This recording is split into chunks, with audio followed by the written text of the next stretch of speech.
श्रीनिवास गुप्ता जी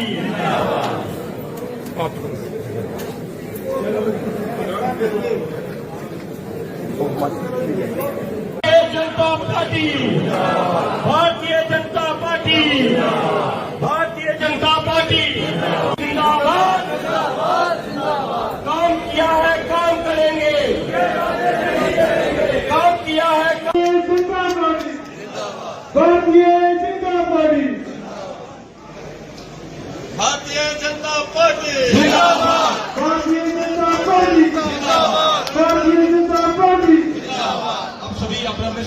आज मैं अपने सभी कार्यकर्ताओं के साथ मिला हूं। लगभग 1000 से ज्यादा कार्यकर्ता आज महाजन हाल में यहां पर आए हैं और मैं सबके साथ बैठा हूं, बात की है। ये चुनाव बड़ा राजौरी के लिए ऐतिहासिक चुनाव रहा है। राजौरी विधानसभा से हमारे जनाब इफ्तार साहब जो है, जो कांग्रेस के उम्मीदवार हैं, वो यहां से जीते हैं। भारतीय जनता पार्टी ने यहां पर उनकी जीत की मैं उनको बधाई शुभकामनाएं देता हूं। भारतीय जनता पार्टी ने यहां पर 27,500 वोट लिया और 703 वोट और होते तो भारतीय जनता पार्टी यहां से चुनाव जीत जाती। ये ऐतिहासिक वोट है, बहुत ज्यादा वोट है।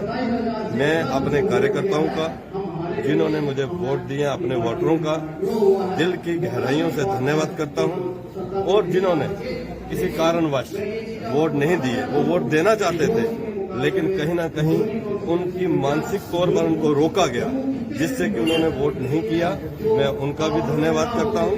मुझे अच्छा लगा कि इन चुनावों के अंदर एक अच्छे चुनाव हुए और मेरे कामों की सराहना अपोजिशन के लोगों ने भी की और कहीं भी कोई कोताही जो है मेरे काम की जो है वो नहीं निकाली गई।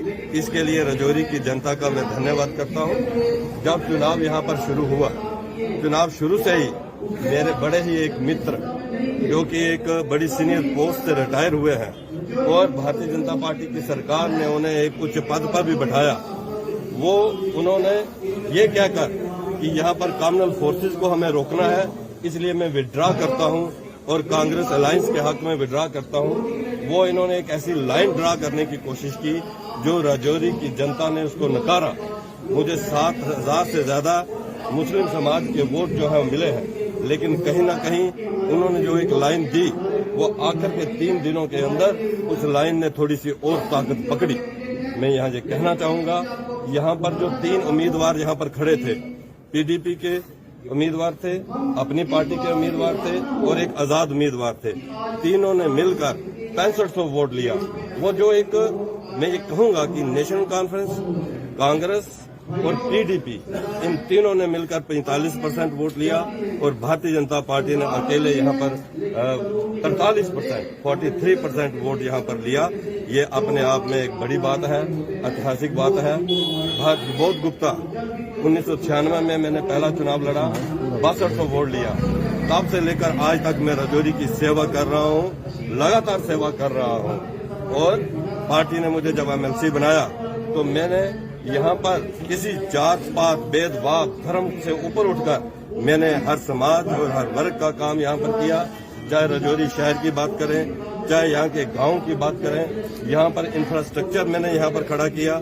यहाँ पर बड़ी ज्यादा लाइट की कट हुआ करता था, यहाँ पर मैंने एक बड़ा ट्रांसफार्मर यहाँ पर लाया, जिससे कि लाइट की जो परेशानी यहाँ कम हुई। सर्कल रोड मैंने यहाँ पर लाई, हायर सेकेंडरी स्कूल की बिल्डिंग यहाँ पर बनी है, यूनिवर्सिटी रोड यहाँ पर मैंने लाई।